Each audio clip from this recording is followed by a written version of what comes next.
가로수길 이러면요, 콧대가 높은 걸로 굉장히 유명한 서울의 핵심 상권입니다. 그런데 이 핵심 상권이 말입니다, 무너지고 있어요. 어느 정도로 무너지느냐, 여러분 이거 한번 보세요. 세상에나 깔새가 등장했어요. 깔새가. 1층에 권리금이 없는 건 당연하고요. 깔새가 등장했다는 건 여러분 충격적이라고 저는 봅니다. 깔새가 뭐냐? 쉽게 말하면 단기 임대하는 거예요. 단기 임대. 뭐 한 달 임대, 뭐 10일 임대, 20일 임대. 쉽게 말하면 떨이 하려고 말입니다. 떨이 하려고 가는 거거든요. 저도 옛날에 제가 깔새 아파트에 살아본 적이 있는데요. 한 달에 얼마씩이에요. 얼마씩. 한 달에 얼마씩 내는 게 깔새예요. 보증금도 없이 말입니다. 예, 그거는요 임시방편으로 살 때 깔새 내가 살았던 거고, 실제 집주인들 가게 주인들이 깔새로 내놓는다는 것은 그만큼 어렵다는 이야기가 되는 겁니다. 그만큼 어렵다. 지금 말입니다, 자영업자들은 굉장히 어렵다고 이야기해요. 오죽했으면 여러분 임대 1층 권리금 없습니다, 이런 말이 나오고, 깔새란 말, 이런 말들이 이렇게 진짜 많이 현수막이 나걸까요?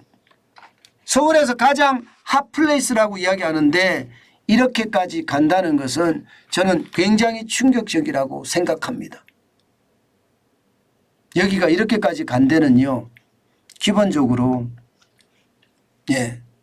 공실률이 굉장히 높기 때문이에요. 2022년 3분기에 보면 가로수길의 공실률은 29.5%입니다. 4분기에는 31.5%고요. 2023년 올해 1분기에는 37.9%예요. 그러다가 2분기에는 36.5%로 조금 줄어들기는 했어요. 이 정도로 말입니다, 심각하다. 여러분, 명동상권을 유령상권이라고 이야기한 적이 있잖아요. 실제 공실률이 40%를 넘어가니까 말입니다.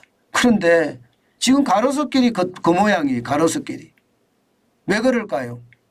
기본적으로 말입니다, 임대료를 안 내립니다. 그리고 임대료가 너무 비싸요. 보시는 것처럼 일정 상가 임대료가 3.3제곱미터당 100만 원이에요. 100만 원. 굉장히 비싸죠. 아마 전국 최고일 겁니다. 그런데 이거를 안 내려요. 주인들이. 왜 안 내리냐고요? 내리면요 가게에 건물의 가치가 떨어지거든요.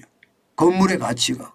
차라리 공실을 비워놓을지언정 절대로 이게 상가 임대료를 낮추지는 않습니다. 물론 말입니다, 가게 주인 입장에서 돌이켜보면요, 이게 낮출 수도 없을 수도 있습니다. 왜냐고요? 아니 이자가 폭등했잖아. 이자가 뭐 한두 푼이냐 하지요. 뭐 이자가 지금 아무리 싸도 말입니다, 5% 되잖아요. 좀 비싸면요, 이게 주택담보대출 내지는 상가담보대출을 받는다 그러면요 6%까지도 갑니다. 이거 감당하기가 어려우니까 가게 주인들 입장에서는 못 내려요. 못 내리고요. 더 심각한 것은요, 세입자가 들어가기도 어려워요. 안 그래도 말입니다, 여러분, 자영업자 소상공인 인건비 때문에 죽어나가죠.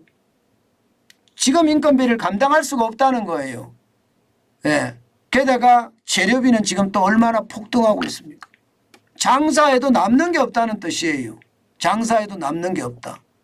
여기에다가 공과금은 어때요? 전기료, 가스료 폭등했잖아요. 어디 그뿐입니까? 4대 보험은요. 4대 보험도 다 올랐습니다. 여기에 월세까지 오른다? 심지어 경기 침체까지 겹쳤어요. 어느 누가 들어가겠습니까? 안 들어가고 말죠. 그러니까 이게 수요와 공급의 법칙이라는 아주 기본적인 경제 원리가 작동하지 않는 거예요. 작동하지 않는 거예요. 그러니까 시장이 완전히 뭐 이렇게 됐다고 제가 그냥 표현을 좀 강하게 쓰겠습니다. 개판 난 겁니다. 아니 다른 데는 전부 공실률이 줄어든다고 하잖아요. 예, 광화문도 줄어들고 예, 명동도 줄어들고 종로도 줄어들고 저기 말입니다. 홍대 상권에 가면 이제 대기줄까지 서야 된다고 해요. 그러나 가로수길은 정반대다. 치솟는 임대료가 결국은 예, 공실률을 더 늘리고 있고요. 예, 자영업자들 입장에서는 어쩔 수 없이 들어가기가 힘들다. 그래서 공실률이 계속 늘어난다. 이런 얘기입니다. 사실 지금 보시면 깔새만 있는 게 아니에요. 깔새만 있는 게. 뭐 임대라는 팻말이 가로수길에 가면 천지다. 이렇게 이야기할 정도입니다. 천지다. 그 정도로 말입니다. 지금 심각하다. 이렇게 이야기합니다. 예, 여러분. 저는 그렇게 생각해요. 제일 중요한 게요. 제일 중요한 게 바닥경제라고 생각하거든요. 그것은 소비의 근본이니까. 소비가 잘 돼야지 쉽게 말하면요. 경제가 회복이 됩니다. 경제가 회복이 됩니다. 그러나 소비가 잘 안 되면 경제 회복도 어렵거든요. 저는 그게 언제까지 갈지 참 안타깝기 거지없다 이렇게 생각합니다. 이제 말입니다. 뭐 중국 단체 관광도 몰려온다고 하니까 아무래도 가로수길은 서울의 일반적으로 핫플레이스라고 하잖아요. 가장 핵심적인 상권이라고 하잖아요.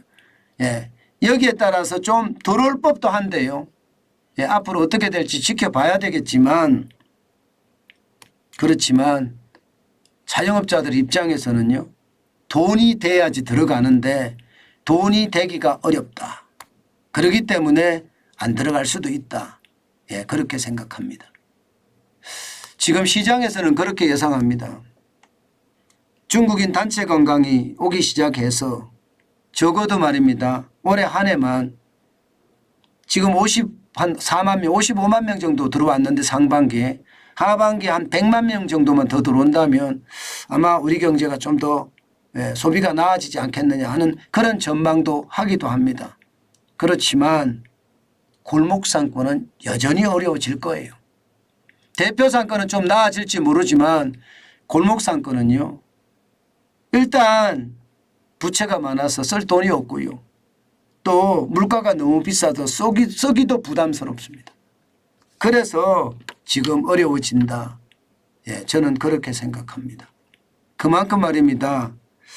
시장의 분위기는요. 아직도 싸하다. 저는 그렇게 봐요. 정부가 상저하구라고 이야기했는데 상반기는 저성장, 하반기는 고성장이라고 이야기했는데요. 예, 글쎄요 하는 생각을 다시 한번 해봅니다. 중국인 단체 관광이 어떤 역할을 할지 저도 지켜보고 싶어요. 그게 아마 시장에 굉장히 큰 호재 중에 호재로 작동을 할 것인가 아니면 그냥 기대만큼 못하게 그냥 흘러갈 것인가 다시 한번 지켜볼 필요가 있다 이렇게 생각합니다. 그만큼 시장에 굉장히 변동성을 가지고 오는 소재가 아닌가 싶습니다. 저는 여러분 자영업 하시는 분들한테 그런 말씀을 꼭 드리고 싶어요. 저도 자영업자잖아요. 힘내시라는 말씀, 포기하지 말라는 말씀 반드시 올립니다. 여기에다가요. 움직이시면 기회가 온다는 얘기 제가 많이 했잖아요. 제발요. 제발. 예. 온라인 있잖아요. 온라인 준비해서 하십시오. 저는 어떤 식이든 온라인을 준비해서 하는 거 필요하다 그렇게 생각합니다.